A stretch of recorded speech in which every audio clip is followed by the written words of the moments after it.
Pemirsa, terima kasih masih bersama kami di iNews Pagi. Ya pemirsa, Revaldo, aktor yang tertangkap tangan pakai sabu dan gajah di salah satu apartemen Jakarta Pusat, dapat rekomendasi dari BNN untuk jalani rehabilitasi. Revaldo akan direhabilitasi selama 12 bulan di Balai Besar Rehabilitasi Lido, Bogor, Jawa Barat.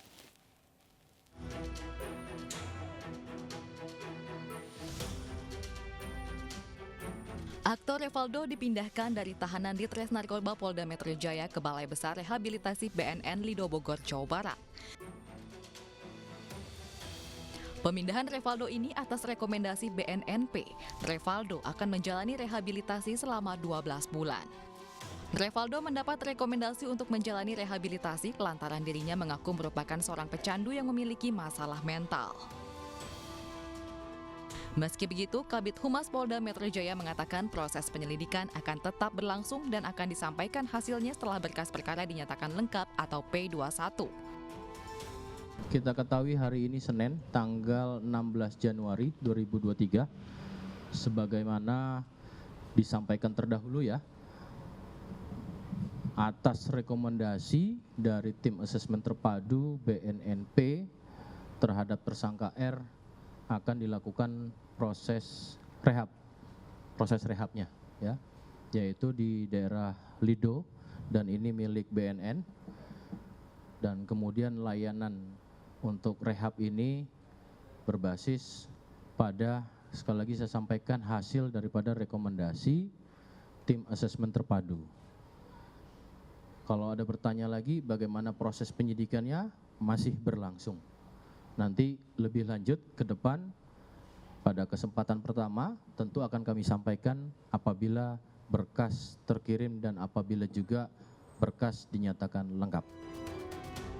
Diketahui Revaldo merupakan residivis kasus serupa dengan total sebanyak 3 kali sejak tahun 2006 tersandung kasus penggunaan narkoba. Dari Jakarta, Revikasi Barani, Leman iNews melaporkan. Ya pemirsa, selain itu 3 ular piton berukuran besar bersarang di rumah warga di Kabupaten Tuban, Jawa Timur. Hewan melata itu cukup meresahkan dan membahayakan penghuni rumah.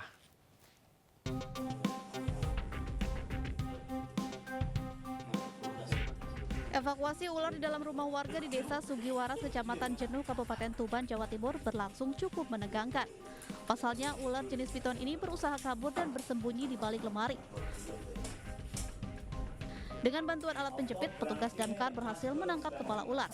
Namun, ular sepanjang 3 meter ini terus memberi perlawanan. Pada waktu hampir bersamaan, petugas damkar juga berhasil menangkap ular piton di Desa Kradenan, Kecamatan Palang, dan di Desa Maibit, Kecamatan Renggel, Kabupaten Tuban, Jawa Timur. 3 hewan melata sepanjang 3 meter tersebut kepergok bersarang di dalam ruang dapur rumah warga. Ketiga ular piton dievakuasi ke kantor damkar Kabupaten Tuban.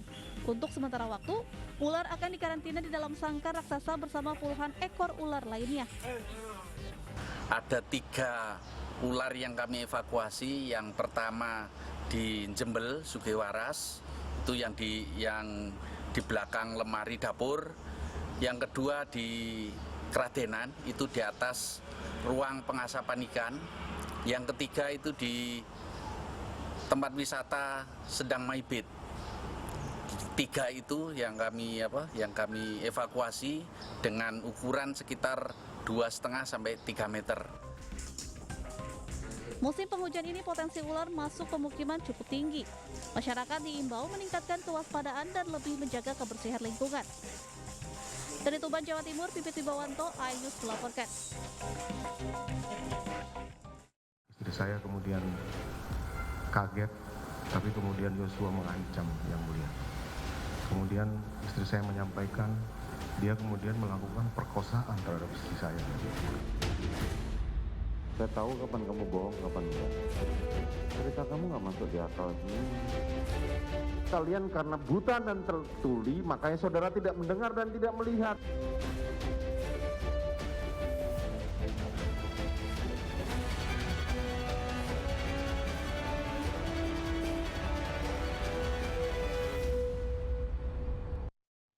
Informasi dari Pengadilan Verdi Sambo, pemirsa, terdakwa Ricky Rizal Wibowo menjalani sidang tuntutan kasus pembunuhan berencana Brigadir Yosua.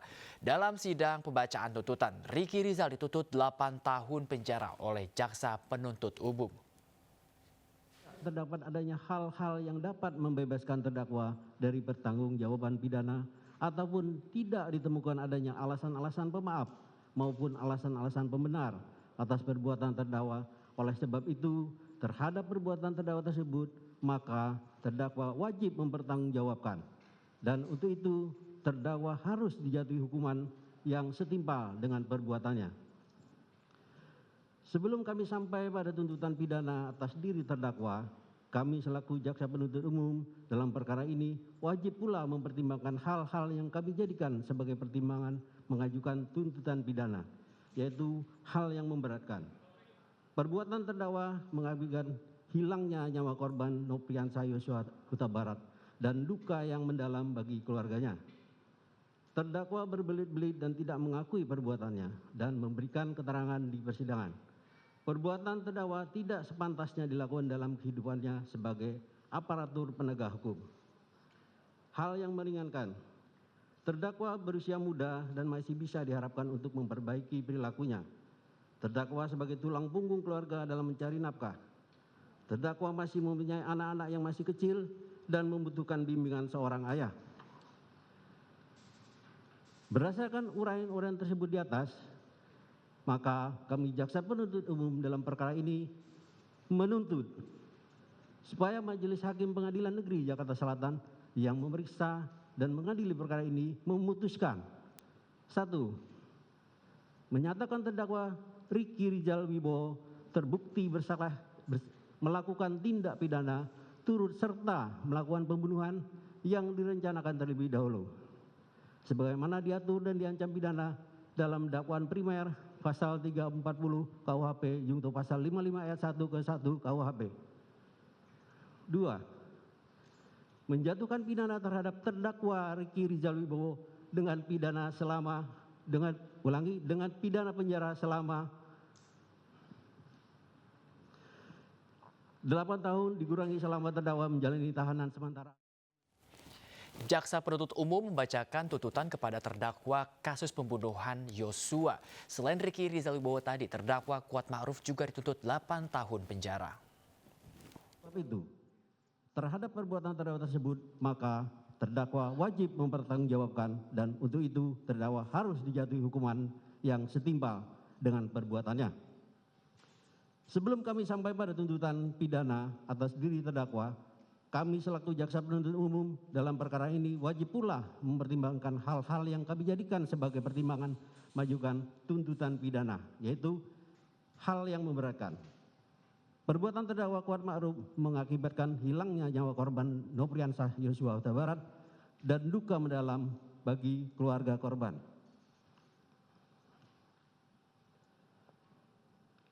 Terdakwa Kuat Ma'ruf berbelit-belit, tidak mengakui dan tidak menyesali perbuatannya dalam memberikan keterangan di depan persidangan. Akibat perbuatan terdakwa Kuat Ma'ruf menimbulkan keresahan dan kegaduhan yang meluas di masyarakat. Hal yang meringankan, terdakwa Kuat Ma'ruf belum pernah dihukum. Terdakwa Kuat Ma'ruf berlaku sopan di persidangan. Terdakwa Kuat Ma'ruf tidak memiliki motivasi pribadi dan hanya mengikuti kehendak jahat dari pelaku lain. Berdasarkan uraian-uraian tersebut di atas, kami penuntut umum dalam perkara ini menuntut supaya Majelis Hakim Pengadilan Negeri Jakarta Selatan yang memeriksa dan mengadili perkara ini memutuskan: 1. Menyatakan terdakwa Kuat Ma'ruf terbukti bersalah melakukan tindak pidana turut serta merampas nyawa orang lain yang direncanakan terlebih dahulu, sebagaimana diatur dan diancam dalam dakwaan pasal 340 KUHP junto pasal 55 ayat 1 ke 1 KUHP. Menjatuhkan pidana terhadap terdakwa Kuat Ma'ruf dengan pidana penjara selama 8 tahun dikurangi masa penangkapan dan menjalani tahanan sementara dengan perintah terdakwa tetap ditahan. Menyatakan barang bukti berupa huruf A sampai dengan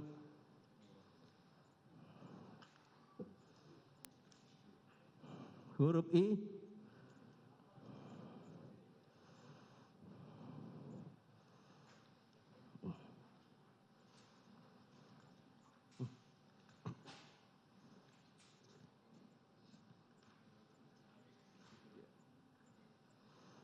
Dikembalikan kepada penuntut umum untuk dipergunakan dalam perkara pidana atas nama terdakwa Riki Rizal Wibowo dengan nomor register perkara PDM 245-JKTSL-10-2022.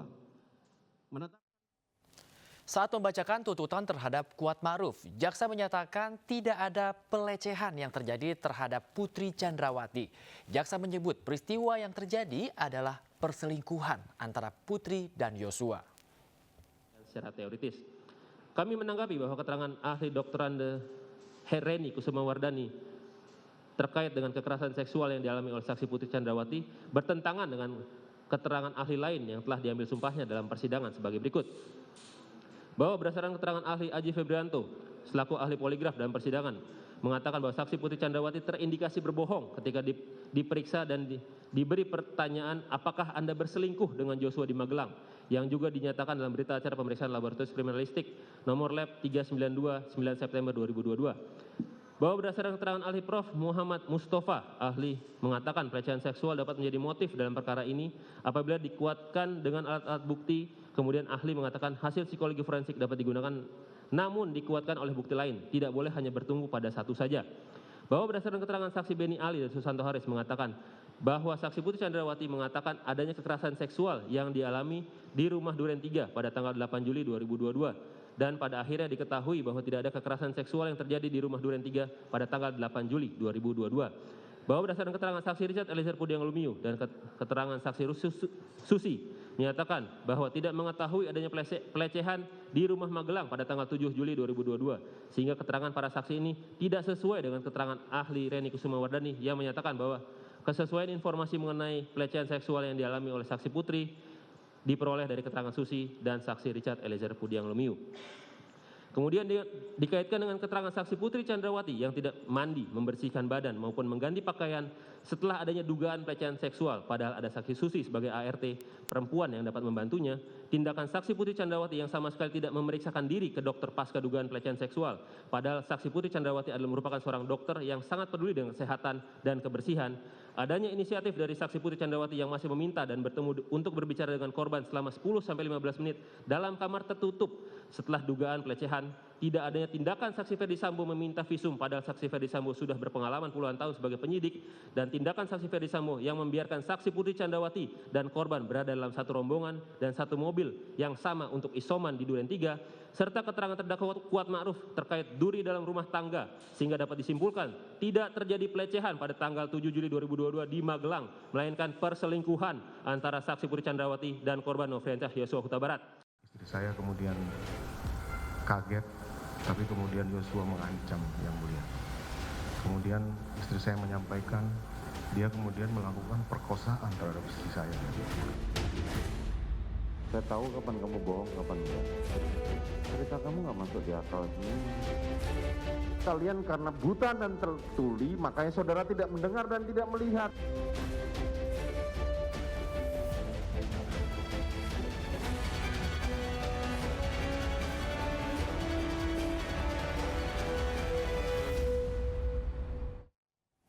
Kita ke informasi lainnya pemirsa, belasan ribu orang menghadiri puncak peringatan hari lahir ke-50 Partai Persatuan Pembangunan di alun-alun Sumedang, Jawa Barat.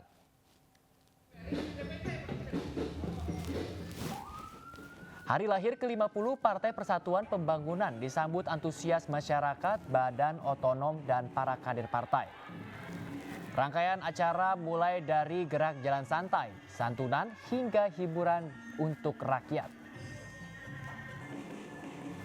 Kegiatan turut dihadiri Gubernur dan Wakil Gubernur Jawa Barat Ridwan Kamil dan Ruzhanul Ulum dan Bupati Sumedang. PLT Ketua Umum P3 Muhammad Mardiono mengatakan partai berlambang Ka'bah yang genap berusia setengah abad kini telah memiliki kematangan. Dirinya berharap P3 bisa kembali merebut kepercayaan masyarakat. 13.000 ya, ada 13.000 orang lebih sedikit ya. Tadi ikut serta bersama-sama. Ya tentu bukan hanya masyarakat umum, tapi ya yang tentu adalah kader-kader P3. Memang hari ini kita undang dalam rangka Harlah ke-50 ini kita mengumpulkan kader-kader kita.